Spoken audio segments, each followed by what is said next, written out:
Okay. But you'll notice that number 9, no more than 2 minutes per speaker and not more than 3 speakers on a side.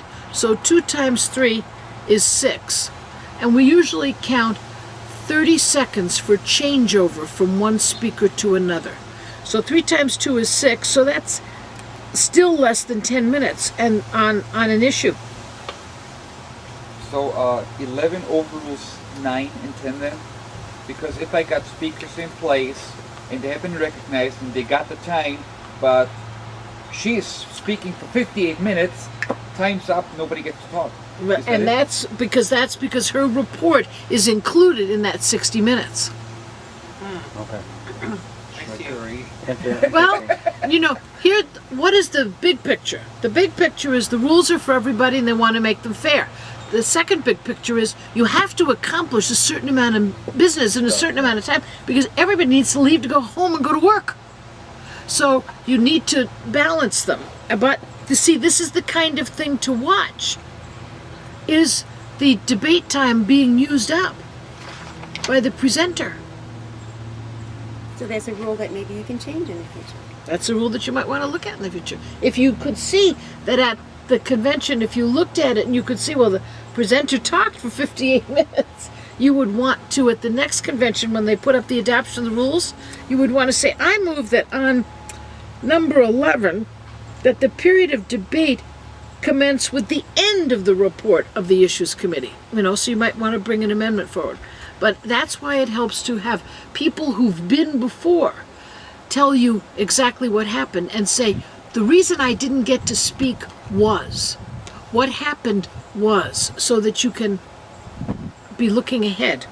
And to be, you know, these rules are the same for everybody, but it depends on whether or not you've read them.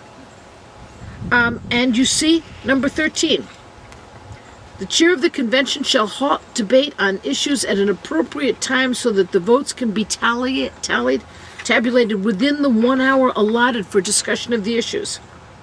So your time is monitored. At the end of 1 hour period, the tabulation of the votes on any issue has not been completed by the tellers and announced, the convention shall proceed with its business, and the final vote shall be announced later in the convention. So it is saying that it stops right in the middle of the voting. Well, they're giving the responsibility to the chair to stop the discussion in time for the votes to be counted. Yeah. The vote still occurs, you just don't find out about the result necessarily. Yeah, yeah. So it could be if at the end of the hour the tabulation on the votes has not been completed, I would go on with the next piece of business and report it later, which, by the way, that's not unusual, especially if I have to have, as the convention needs, a standing counted vote. The tabulation, I will go on with other business, and that report will come in later because you don't have time to stand and wait. I have a question. At the last state convention that we attended, they used electronic voting machines. Okay, how do you call a division with electronic voting machines? You don't need to. Why do you not need to? It's up there. I mean, if they did this. No, it's one of those, you feed the, it's just like when you vote, it's you feed the little sheet of paper in. Oh, sheet of paper. Optical scan. I don't know how you would. You'd have to call for a recount or a revote, because your issue would not be that the number that it came up with was called incorrectly by the chair, but that the equipment was operated and then you should raise an objection. Arise to a point of personal privilege, or I object because I do not believe that the voting was properly conducted. I'll just use an example that doesn't have to do with the convention, but at a precinct in the taking the vote in the last election, one of the machines that you feed into was not working. And the precinct worker said, just put your votes here in this box, and when they get the machine fixed, I'll feed them in for you. And people left. They put the vote in the box. Now, there happened to be a poll watcher at that thing for a different reason, nothing to do with the machines. The poll watcher, and by the way, you're provided for poll watchers in here, the poll watcher reported later that the ballots had been very carefully watched, and that when the machine was repaired, the precinct worker did carefully feed in every vote, and that none backed out. Because you see, the issue here is several things. First of all, did the person say that they would do what they would do? And yes, indeed they did.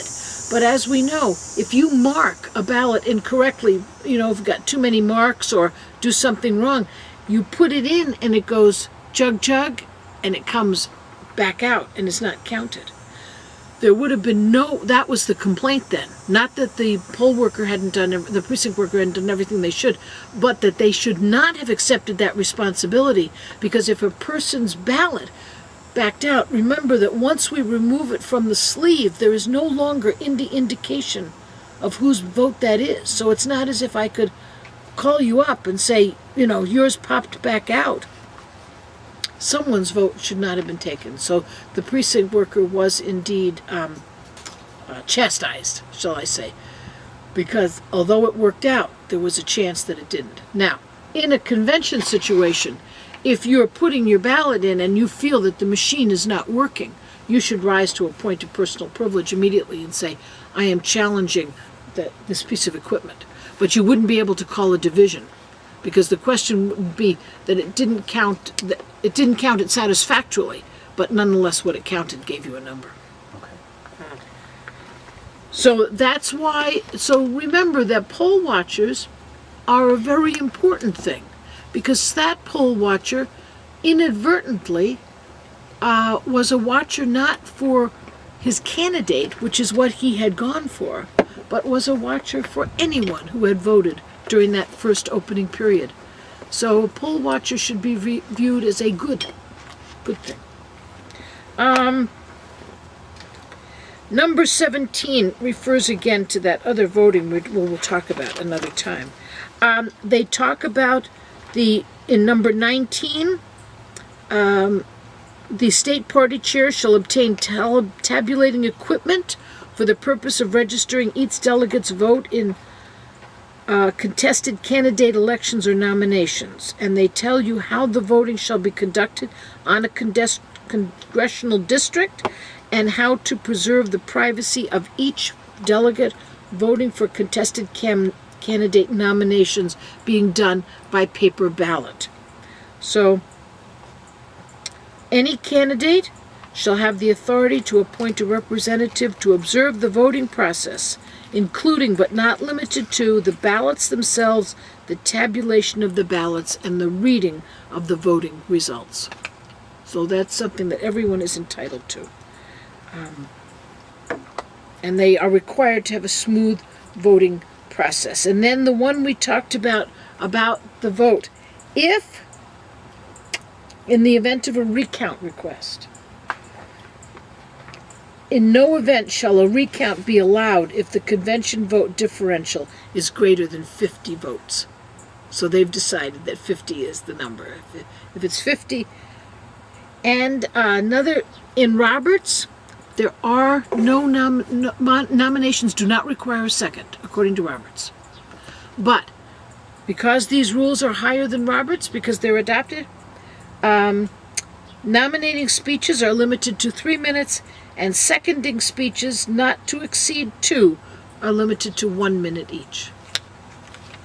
It concludes with a list of the order of business, which is a very usual looking list. And finally, how to change these adopted rules, requiring 2/3 of the vote of the delegates present and voting. And specific rules, and they mention 4, also require 2/3 vote of the delegates present and voting to change the rules.